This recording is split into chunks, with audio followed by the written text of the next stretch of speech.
Salutare, asta e un video rapid, un video care speram să nu-l fac, dar aparent astăzi s-a creat o mică problemă și anume cum că am bani pe Twitch 2 săptămâni. Acum am vorbit deja cu managerul nostru regional, managerul meu, um, care m-a ajutat și în trecut când au venit vorba de anumite probleme și asta nu este orice fel de bani, pentru că, în mod normal, partenerii nu iau banuri de genul ăsta așa ușor și trebuie să fie ceva mult mai serios. Acum, motivul pentru care sunt listat, sunt listat sau care mi s-a dat oficial este cum că am făcut doxing. Și pentru cei care nu știu, doxing este atunci când ameninți pe cineva sau dai arăți publicului tău mai degrabă sau în general publicului informații private, cum ar fi adresa cuiva, iar eu am intrat în categoria acum că am făcut și asta și că am și amenințat persoana respectivă sau pe cineva în sine. Mai multe detalii nu au fost. Și ceea ce este total ciudat, total neadevărat, nu am făcut nimic de genul ăsta, dar în același timp am aflat anumite detalii care nu de la Twitch, dar din afară.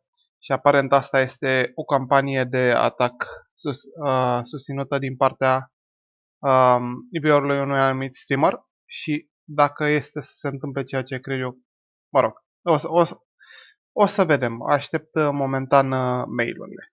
Ideea este că ce e de făcut acum, mare lucru nu mai este. Am luat la cunoștință, am informat managerul meu care este treaba, i-am spus situația și de aici vor rezulta două chestii. Una, ori îmi iau amban și de la amban după aia va rezulta ceva. Ce rămâne văzut ce va rezulta, pentru că înseamnă că a fost dat nejust și prin urmare trebuie să se facă ceva cu cei care au dat reporturile în sine. Din nou, aici rămâne de văzut. Sau doi, o să execut pedeapsa de 2 săptămâni în afara Twitch-ului.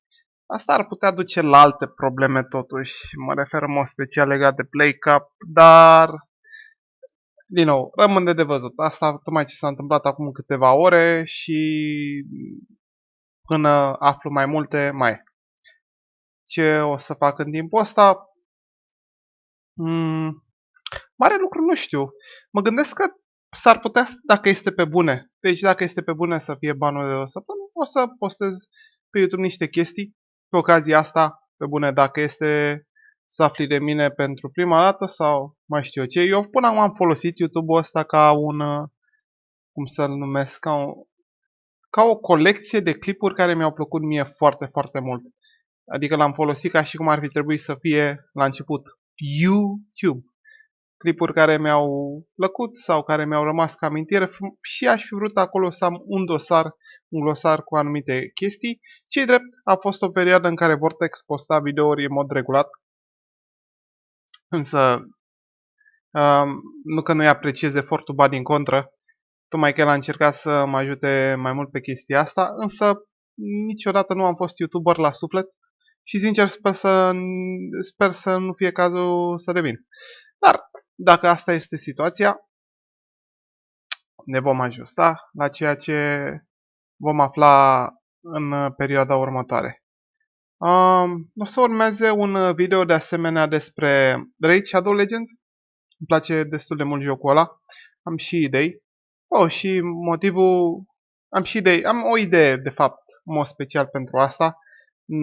Că nu sunt mare content creator, dar sunt partener cu Raid. Ce voiam să zic?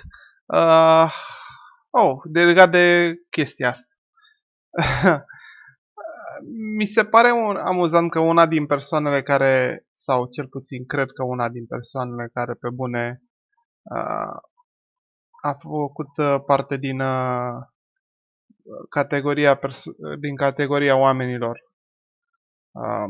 Stați că vreau să deschid asta. Categoria oamenilor care au dat reports au zis o chestie de genul ăsta și acum o să vă arăt imediat chestia asta. nu am avut niciodată succes pe YouTube și de asta sunt frustrat. Și sincer, am avut destul succes cât să fiu mulțumit cu mine însumi. Am că mereu este loc de crescut, asta este indubitabil. Și dacă aș avea 300.000 de viewers, tot ar fi loc de crescut, cum vedem în cazul lui Dr. Disrespect sau cum a fost o perioadă Ninja și așa mai departe. Eu sunt destul de mulțumit când vine vorba de partea de content creating și streaming pe Twitch.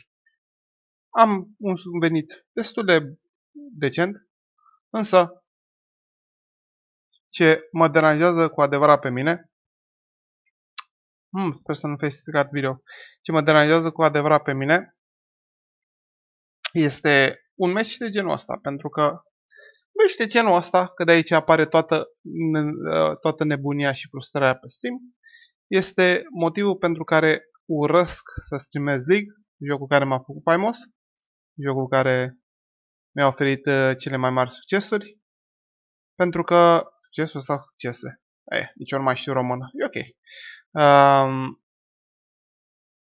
Pentru că nu contează absolut nimic ce se întâmplă în jocul ăsta în afară de ce fac două persoane. Și anume ce face Dinardo și ce face Just Physics. Noi toți ne prefacem că avem un impact asupra jocului, cum că putem să facem ceva, cum că influențăm acolo, omorâm niște minioni, avem high farm, dar dacă Better Mid wins, atunci cu toții pierdem. Și asta este ceva care nu vreau să repet, pentru că obositor și nu despre asta era video. Ideea era că vreau doar să vă dau niște informații rapide și ce pot să zic. Foarte interesant. Foarte interesant, a dat tot să zic. Foarte interesant. Nu mă așteptam să trec și prin asta, dar, viața e lungă. Ne mai vedem. Pa, pa.